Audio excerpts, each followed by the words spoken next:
Hello everyone! For this video, magluto tayo ng beef with radish. Ito pong ating mga ingredients. Ayan guys, ang ketchup, soy, sugar, salt, and wine.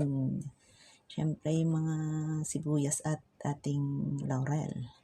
So ayan guys, balatan ko ang radish.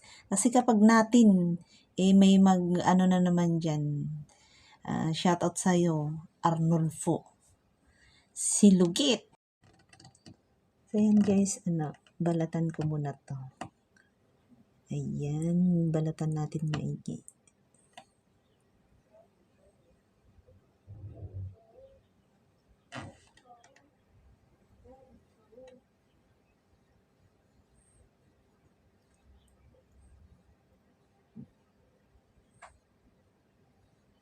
So, kailangan natin balatan ng husto guys. Kasi pag hindi siya nabalatan ng husto, yung hindi, may para siyang maanghang. Try nyo itong guys lutuin. Napakasarap po siya. Bali yung beef ko na po yun is na pressure cooker na po. Hindi ko na lang po pinakita. Pre-measure ko po ng 15 minutes, 10 to 15 minutes. So, yan guys, is-slicing ko siya ng cubes lang. Na maliliit. Hindi naman as in na maliliit. So, yan guys, maraming salamat po sa mga laging nanonood ng aking premiere. Ang Team Norman at saka sa aking Team Okra. Yan guys, shout out sa inyo lahat dyan guys. So, ganyan lang po ang ating paghiwa.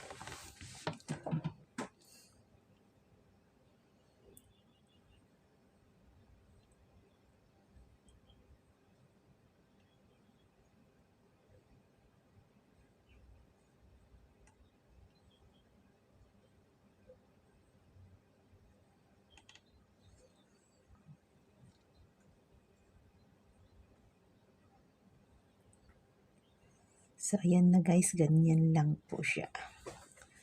So, ito na ang ating mga ingredients. Bali yan na guys is na pressure na malambot na yan. Kaya pwede na natin i-gisa. So, huwag natin kakalimutan na lagyan ng bawang, sibuyas, at luya. Siyempre, yung laurel. So, start na po tayo guys sa ating pagluluto. Start na pala ako, sorry. So, ayan guys, nilagyan ko na ng mantika. Tatawa talaga ako. So, kailangan mainit yan. So, unahin natin ang ating, syempre, luya. Kasi yan yung matagal na mag-brown siya. Huwag naman siya masyadong mag-brown. Tama lang. Siyempre, ang bawang. Laging meron yan.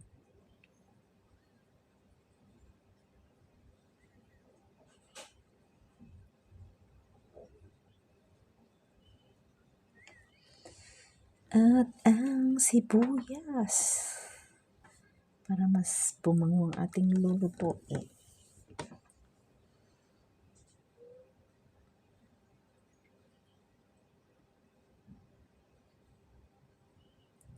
At yung dahon ng laurel.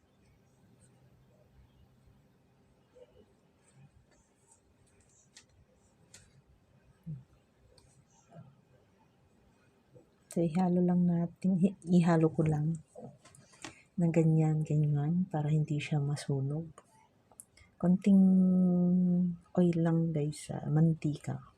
So, ilagay ko na ang beef. Ayan. Bali na pressure ng 15 minutes po yan. Hindi ko na pinakita. Malambot na yan. So, ano ko lang yan. Igisang ganyan. Siyempre, ilagay ko na ang cooking wine. Yan po yung cooking wine. Konti lang siya. Para hindi matanggal yung lasa. Ito guys, paborito ng amo. Tsaka yung sugar at asin, magkahalo na yun. Wala kasi akong sugar, rock sugar. Naubusan, kaya yung na lang. Brown sugar lang. At syempre, ang ating dark soy sauce. Amoy brand. Yan pong ginagamit namin dito. Walang iba, kundi amoy brand ng soy sauce. At yung ketchup. Pwede rin guys, tomato sauce. Pero wala tayong tomato sauce, kaya ketchup na lang. Parehas din, di ba? Ayan. Halo-halo lang na ganyan.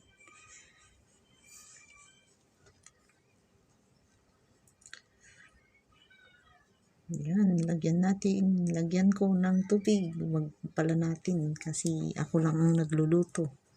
Hindi kasali ang mga nanonood. Ilagay ko na ang radish. Marami masyado, pero ilagay ko na lahat. Masayang naman kapag hindi ko lalagay.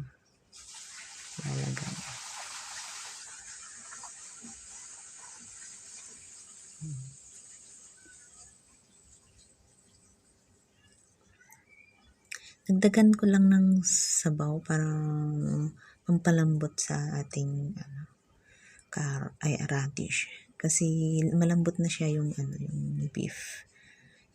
Lagay ko na lahat para hindi naman masayang. Kasi wala na akong paghahaluan dyan. Yan.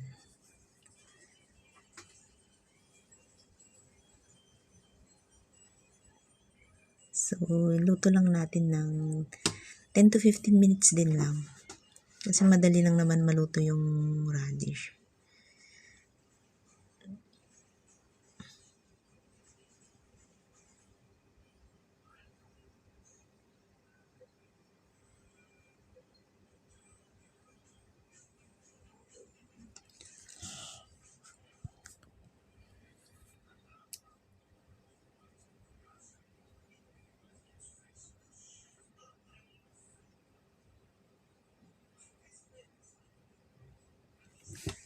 So, ayan guys, takpan natin para maluto.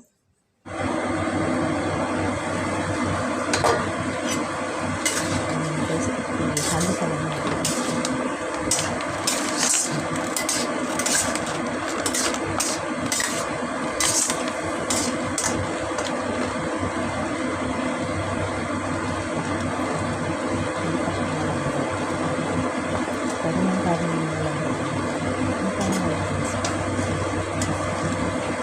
Ganun parang tinigas.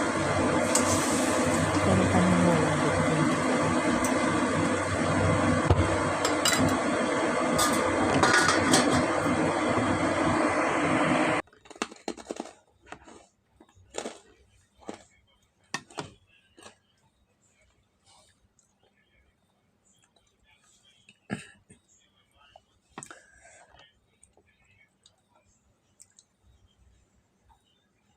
So, medyo magulong aking video.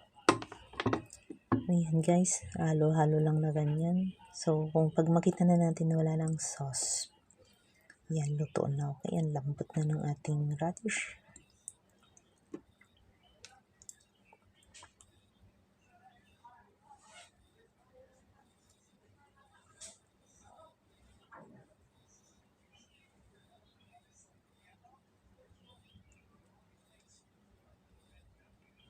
Malaki kaya hinati ko yan.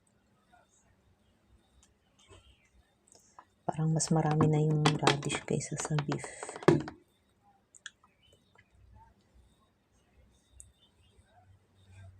So, ayan na guys, ang itsura ng ating niluto.